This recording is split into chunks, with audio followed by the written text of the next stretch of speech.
Gravel bikes and e-bikes might be grabbing all of the headlines at the moment, but if you're riding nothing too gnarly, you want a more upright position, and you prefer getting from A to B under your own steam, there are hybrids out there that are perfect for the job.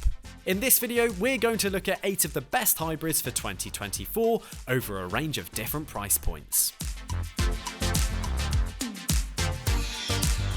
With its radical double diamond frame design, the brand new Specialized Sirrus is one of the most eye-catching new bikes. Thanks to its compliance junction, a gap where you'd normally expect to see the seat tube meet the bottom bracket shell, the Sirrus's carbon frame flexes vertically, massively increasing ride comfort without increasing rearward saddle tilt.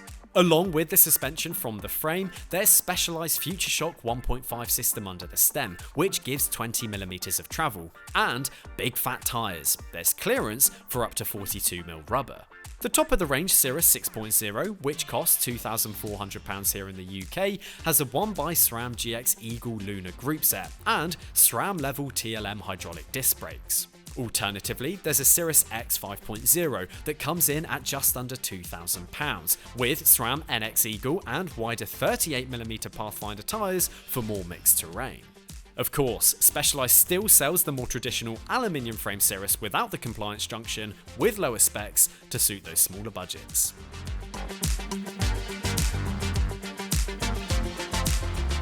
Talking of smaller budgets, the Triban RC500 is one of the best value hybrids out there. For £645 you get a flat bar version of the most comfortable road bike from Decathlon's house brand. The RC500 has a 6061 T6 aluminium frame with drop seat stays and clearance for tyres up to 36mm. It comes with a Shimano Sora 9-speed group set, including the chain set, which is pretty impressive at this price. There are ProMax cable operated disc brakes, which are simple but effective, and 28mm tyres that could be set up tubeless with Triban's own brand wheels that have tubeless ready rims. The RC500 is more aimed at tarmac than gravel or mixed terrain, but when we reviewed it, we found it was comfortable on broken road surfaces too, thanks to the compact geometry that allows a good length of the seat post to flex, and tyres that were more supple than we expected. This is Decathlon's only hybrid, but it could be the only one you need. The 2024 Trek FX Sport 6 is the lightest and fastest bike in Trek's fitness lineup of flat bar bikes, and the American brand says it has every feature of a high-end road bike with the added benefit of flat handlebars for additional comfort and control. It has a 400 series OCLV carbon frame, Bontrager ALS Elite 35 carbon wheels, and a 1x Shimano GRX drivetrain with hydraulic disc brakes. They say road, but it's more capable than many hybrids at tackling some gravel should you wish to venture off the beaten track. It comes with 40mm Bontrager GR1 team issued gravel tyres, an 1142 cassette that, combined with the 40-tooth chainring you get up front, will mean that steep slopes are made much easier. The FX Sport 6 retails at £2,775 here in the UK, but the range starts with the £500 FX1. The FX1 has an aluminium frame, rim brakes, and a 21-speed Shimano Tourney Altus drivetrain, or if you're desperate for discs, you could go for the FX2 at £650. The new Quick is Cannondale's all-rounder fitness bike that does what it says on the tin. Or rather, aluminium. In Cannondale's words, it's a swift, sporty bike that's perfect for getting a workout, city cruising, or just getting out and feeling good, and its natural habitat is the street.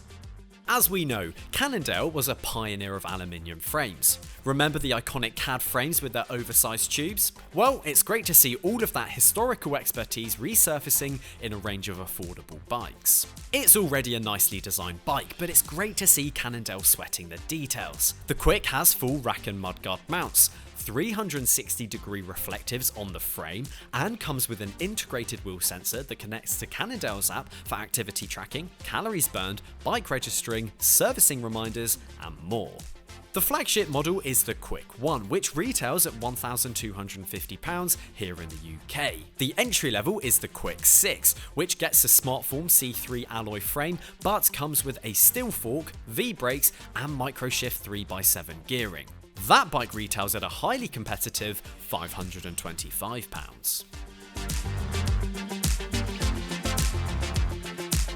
Some hybrids are just flat bar road bikes, but Cube's Hyde Pro is a very different animal.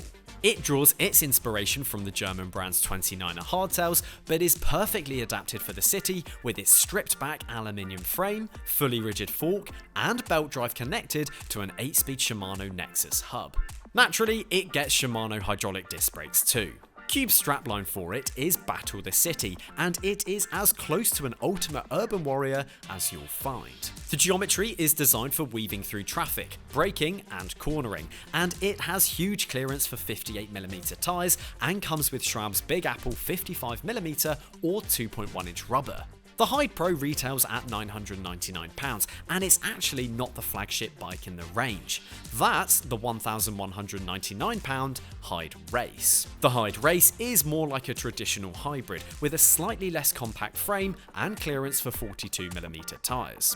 Our choice would be the Hyde Pro. If you want a road-going mountain bike, you might as well go all in.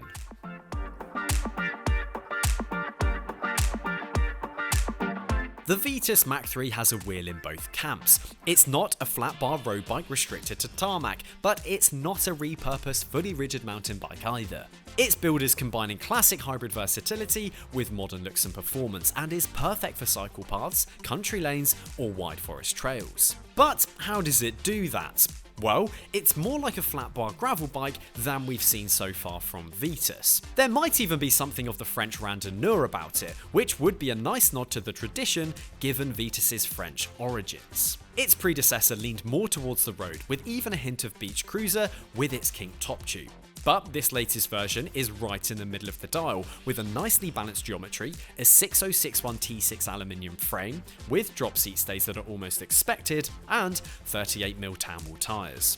The top model, Mach 3 VRX, which retails at £999, is spec'd with a 1x11 SRAM Apex group set with a 40-tooth chainring and 1136 cassette. The entry level in the range of 3 sells at £699 and has micro-shift gears on the same frame.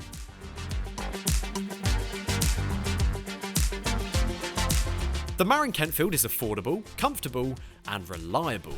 It's also one of the most simple and stylish hybrids out there, with its straight aluminium tubes, micro-shift 1x10 group set, Clark's mechanical disc brakes, and 40mm tyres. Marin has years of experience at making mountain bikes, so we have no doubt that the Kentfield can take anything you throw at it in the urban environment that it's designed for. That steel fork is slender, but tough. It's got rack and mudguard mounts, so you can use it as a daily commuter, but stripped down, it's light and fast enough for trips out of town. The geometry is designed for a short stem and maximum manoeuvrability. The top version, the Kentfield 2, has a retail price of just £595, which we think is pretty incredible value. The Kentfield 1 goes for £495 and has 7-speed Shimano Tourney instead of the 10-speed micro-shift. Last but not least, from the world's biggest bicycle company, a bike that can haul huge loads and comes with some of the terrain smoothing tech that its road bikes use. The giant Toughroad is another hybrid that does what it says on the tin. This bike is seriously rugged. The fact that it comes with 50mm tyres tells you it can do a lot more than just a trip to the shops. Think full-blown bikepacking adventures. The aluminium frame is made with Giant's Alux SLR technology, which delivers the highest strength to weight ratio of any Giant aluminium frame set. To build in plenty of comfort, it uses Giant's D-Fuse alloy seat post, which is designed to flex more than a round seat post thanks to the D-shaped profile, while a carbon fork reduces vibration from the rough surfaces. There are two versions of the Toughroad. The SLR1, which comes fully adventure ready with front and rear racks, has Shimano Dior 2x10 gearing and costs £1,499 here in the UK, while the SLR2 comes in at £1,299 and comes without racks, though it does of course have the mounts for them, and Shimano Altus 2x9 gears. Let us know down below, which of the bikes in this video would you go for? If you enjoyed the video, then please do drop it a like, subscribe to the channel for more content, and we will see you again very soon.